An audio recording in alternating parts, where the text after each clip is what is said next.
buongiorno, ciao ciao.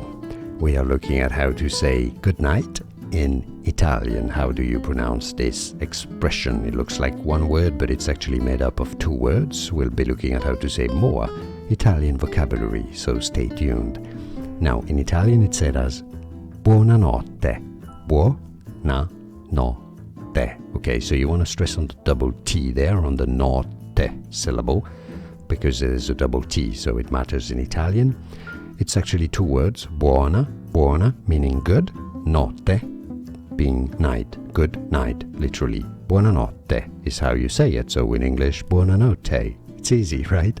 And now you know. Like this video. If you found it useful, appreciate your support. More videos for you here to learn more useful Italian vocabulary. See you there. Thanks for watching. Ciao ciao, grazie mille, arrivederci.